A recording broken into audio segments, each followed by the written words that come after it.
Muhammad was born in 570 into a family of merchants in Mecca. His father died before he was born, and his mother by the time that he was 6 years old, and so he was brought up by his uncle, Abu Talib. In his childhood he minded sheep, and when he got older he began to go on journeys with his uncle's camel train, which took him along the great trade routes towards Syria. On one of these journeys, when Muhammad was aged about 12, they were crossing the Syrian Desert on their way to Damascus.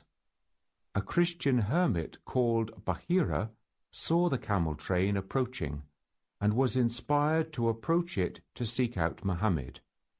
After talking to him, he told Abu Talib that he had seen the sign of prophecy on Muhammad, and that he should take good care of him. Muhammad developed a reputation for being trustworthy and always speaking the truth, and also as a thinker and source of wisdom. When Muhammad was in his 20s, he was employed by a wealthy widow called Khadija. He managed her camel train business. Soon Khadija proposed and married him. Their sons died in infancy, and one of their daughters was Fatima, who would later marry Ali, a cousin of the Prophet. Muhammad was brought up in the tradition of his family, who belonged to a group believing that there was only one God. They did not know a lot about God, but used the Arabic title Allah, the one and only God.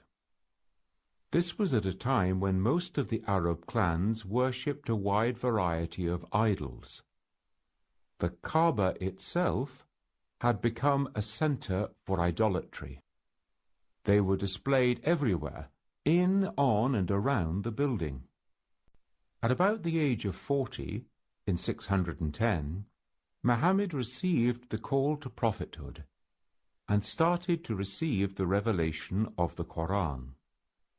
After a short while, he began recounting the message to his friends and family.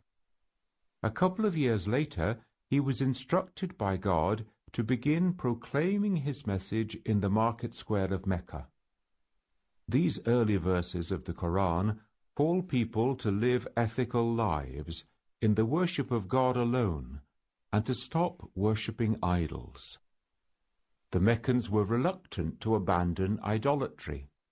They made money out of the pilgrims who came to worship their idols at the Kaaba. Muhammad had a hostile reception, and only a small group became Muslims.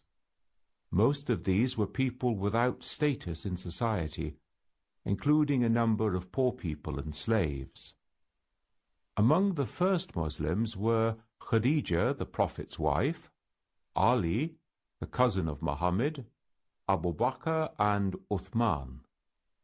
All three men became early leaders in the Muslim community. These early Muslims faced persecution.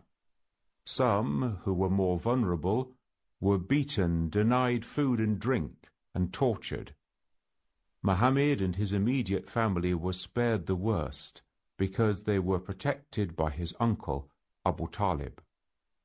In 615, Muhammad sent a group of Muslims to seek refuge with the Christian king of Abyssinia. When he heard the verses from the Qur'an that they recited, he said that the Muslim belief was very like his own Christian belief, and so he gave the Muslims refuge in his land for as long as they needed it. A miraculous event occurred during these years in Mecca. Muhammad was woken one night by an angel, and seated on a wonderful mount called Al-Buraq. He rode with the angel as far as Jerusalem. He stepped down from Al-Buraq on the Temple Mount, that is, on the rock, today covered by the dome of the rock, where all the earlier prophets greeted him, and he led them in prayer. Then from here he was taken up to heaven, where he had an audience with God. During this he received knowledge known only to God, and amongst other things, the instruction that Muslims should pray 5 times a day. He then descended from heaven, returned to the Temple Mount, and was taken by Al-Buraq back to Mecca. This was the journey outside time, and scholars discuss if it was physical or spiritual. This journey stresses the importance of Jerusalem, along with Mecca and Medina, as the 3 holy cities of Islam. The early Muslim community faced toward Jerusalem in prayer, and the Dome of the Rock has long been a site of visitation for Muslims. Each year, on the 27th night of the month of Rajab, the Ascension or Miraj is celebrated on the Laylatul Miraj, the night of the Ascension of the Prophet. The year 619 marked a double loss for Muhammad. His uncle Abu Talib, his protector, died, and so did his wife Khadija, who had provided great support to the Muslim community. Muhammad's reputation began to spread, and in 620 to 621 delegations came from Yathrib, a city 300 miles to the north of Mecca. The people there came from many clans. The city consisted really of a group of clan settlements, including several groups of Jews. The inhabitants had been in conflict for some years, and they felt the need for wise leadership and a new way of life. They came to Mecca to invite Muhammad to come to live in their city as their leader. Some would convert to Islam, and he would establish an Islamic way of life in Yathrib, which would from now on be called Madinatul Nabi, the city of the Prophet, or just Medina. The Muslims began to move to Medina in small groups so as not to attract attention. The Meccans had by this time decided to assassinate Muhammad. Ali slept in the Prophet's place so that he could not be found. Muhammad left for Medina, pursued by the assassins. At one point he hid for 3 days in a cave, where a spider spun a web over the opening to make the attackers believe that no one could be inside. In September 622, Muhammad arrived in Medina to take up the responsibility of leading the community. This event, known as the Hijra or migration, is so important in the history of Islam that it marked the start of a new system of dating, AH, in the year of the Hijra. The Muslims migrating from Mecca mixed well with those who had converted to Islam there. The Medinans shared their lands and businesses with them, a practical example of being one single community of Muslims, the Ummah, and bearing one another's burdens. When he arrived in Medina, Muhammad allowed his camel to wander freely so he wouldn't be deemed to have shown favoritism to any one family or group. The place where his camel stopped became the site of his house and the first mosque in Medina, the Masjidul Nabi, or the Prophet's Mosque. The Muslims were now settled and free from immediate persecution. The verses of the Qur'an revealed from this time are often described as laying down the pattern of life for a settled community. A document from this period, the Constitution of Medina, acknowledges Muhammad as the leader and final judge under God. A mutual defense treaty between all the parties in Medina was drawn up, including the Jewish communities in the city. The Meccans still feared that Muhammad would harm their trade and way of life, so they continued to attack with the aim to kill Muhammad and wipe out the young Muslim community. Some of the Jewish clans in Medina had strong trading and economic links with the Meccans, which led them to become openly hostile and treacherous toward the Muslims. Some helped the enemy in time of battle, and so were sent into exile. Finally, after a major act of treachery during the Battle of the Ditch, or Trench, in 627, Muhammad took their case to arbitration, as was the Arab custom. The Jews appointed the arbiter, who decided to impose the customary penalty for treason. This was confirmed by Muhammad.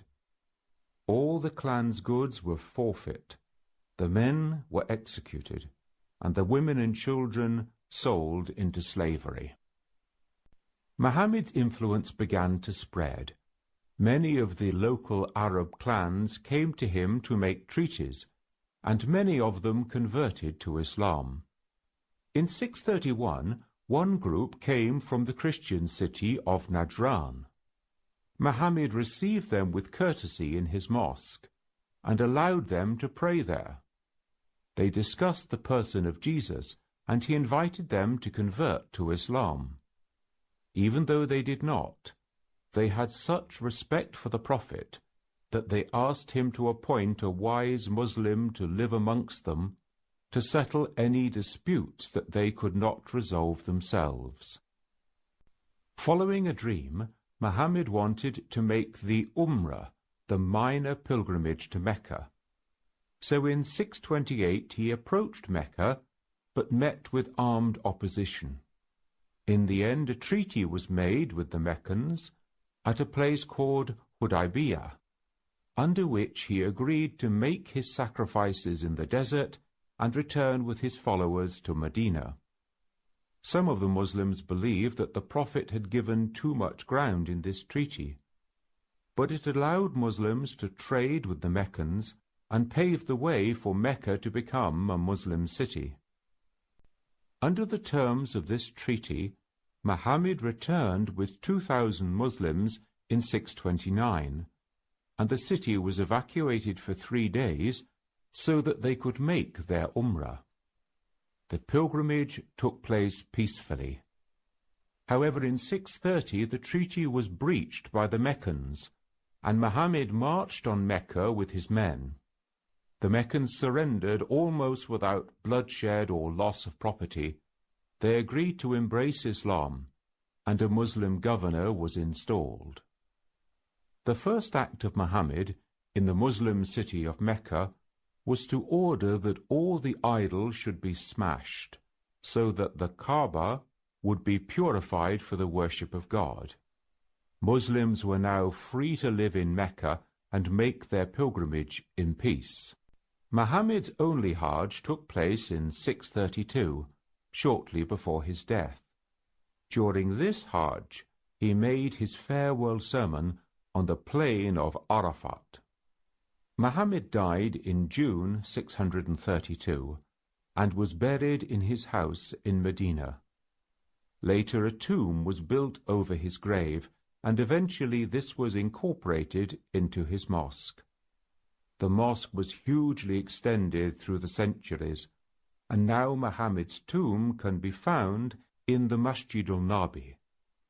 Many Muslims go there and pray near his tomb in the belief that he can hear them and lend his prayers to theirs. Muhammad was not only the conveyor of the Qur'an, he also perfectly put it into practice in his own life and in all that he said and did. Through the purifying gift of knowledge from God, Muhammad, like all the prophets, was rendered sinless. This meant that his every word and action became an example. So the story of his life, or Sirah, is a source of intense scrutiny, and many biographies have been written about him. Muhammad's life so manifested all that the Quran revealed as divine guidance that he is regarded as the living Quran. To see the Prophet was like seeing the Quran lived out in practice. Muhammad is al-Insan al-Kamil, the perfect man. the archetype of all that it is to be human. So any attack upon the person of the Prophet is like an attack upon human perfection itself. This helps us to understand why Muhammad is the perfect role model for human life, to be imitated by all who would be truly human. He showed hospitality and trustworthiness in all his dealings, humility in his relations with other people, and always claimed only to be the servant of God. Because he lived a long and full life, we see him crying over the body of his dead infant son, intervening in jealousy between his wives, and guiding the younger members of his community. We see him as a merciful judge, turning his face away from things that he need not see, yet being fearless in judgment to support those who have been wronged. It is related that a young woman came to him with her father and husband. She complained that her father had given her in marriage against her will, and asked him to dissolve the marriage. After investigation, the Prophet did so. Then she asked the Prophet to marry her to the same man, as she was now free to give her consent. He did so. In this way, he defended the free decision of a woman against the social practice of the time. As a community leader, Muhammad had to make hard decisions and enter into treaties. He was far-sighted and saw that appearing to give way today could lead to much greater success in the future, as in the Treaty of Hudaybiyah. His community in Medina was frequently attacked by the Meccans, and so he had the awesome responsibility of leading his men into battle as the last resort, rather than be wiped out. As long as Khadijah lived, Muhammad was married to her alone. In the years after her death, Muhammad contracted 12 marriages with women from various Arab clans. Some of these were political unions, some were acts of kindness. For example, when he took in and cared for a widow whose husband had been killed in battle. The Quran permits a man to marry up to 4 wives, provided he can treat them all equally. But the case of Muhammad was a one-off exception, explicitly allowed by the Quran to provide practical guidance on how to treat all sorts of women fairly. To people used to the idea of monogamy, this practice of having several wives might seem shocking. It must be remembered, however, that compared to earlier custom, including biblical examples like Solomon, Muhammad had far fewer wives than many other leaders.